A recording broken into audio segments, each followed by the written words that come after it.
लखनऊ है तो महज गुंबदों मीनार नहीं, सिर्फ एक शहर नहीं, कूचा वो बाजार नहीं, इसके दामन में मोहब्बत के फूल खिलते हैं, इसकी गलियों में फरिश्तों के पते मिलते हैं।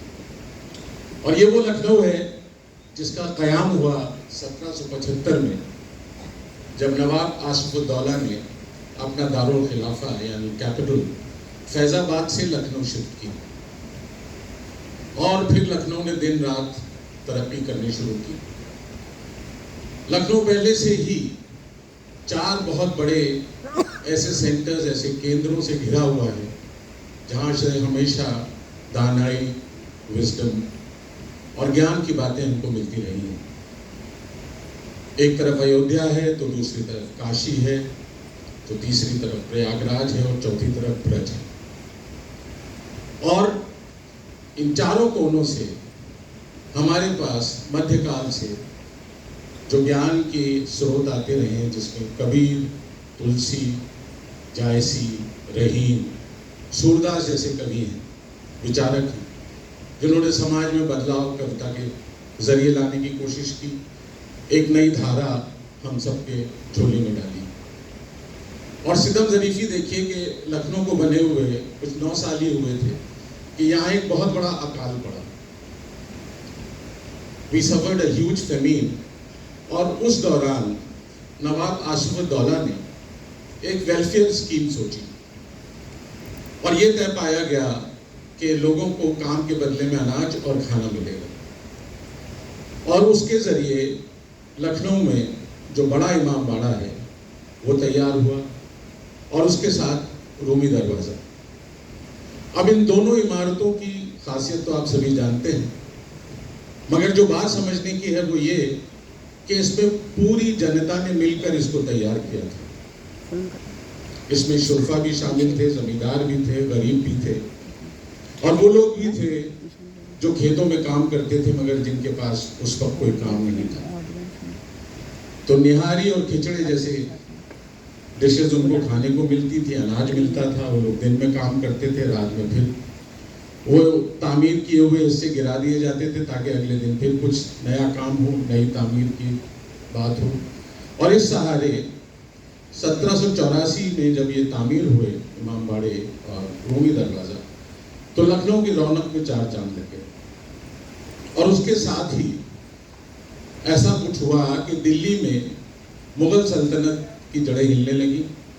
दिल्ली पर बराबर हमले हो रहे थे, लखनऊ बड़ा पुरअमन, बड़ा पुरकैफ शहर था, तो बहुत सारे लोग दिल्ली से यहाँ आकर बसने लगे, जिसमें बहुत सारे शायर, साजिंदे, कलाकार भी थे।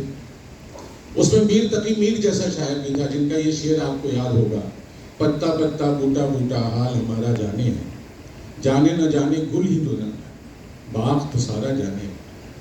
और ये वो मीर थे जिनके बारे में कहा जाता है कि वो दिल्ली से लखनऊ तक खामोश चुप बैठ कर आए थे। तो किसी ने पूछा भाई क्यों, तो उन्होंने कहा कि कहीं मेरी ज़बान खराब ना हो जाए। मगर वो लखनऊ आए और फिर यहीं के हो गए। लेकिन ऐसा नहीं था कि लखनऊ के अपने शायर, अपने कलाकार नहीं थे।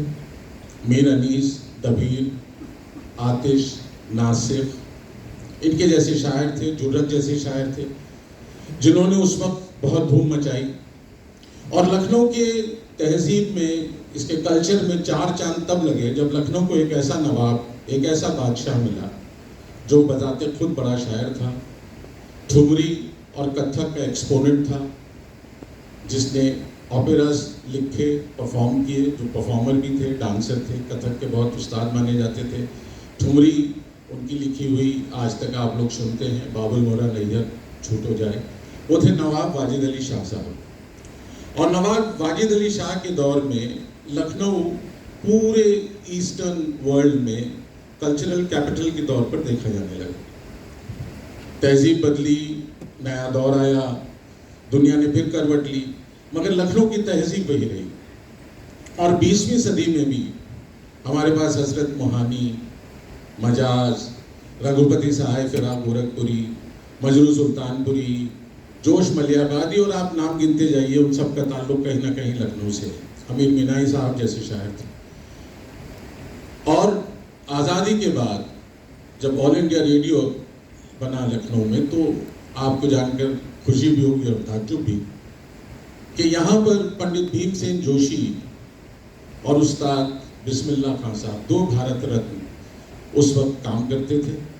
यहाँ गाने और म्यूज़िक में रिकॉर्डिंग्स में शामिल होते थे। बेगम अख्तर साहिबा खुद, उनकी ज़िंदगी की दूसरी इनिंग्स कहा जाए तो लखनऊ से शुरू हुई, लखनऊ ऑल इंडिया रेडियो से।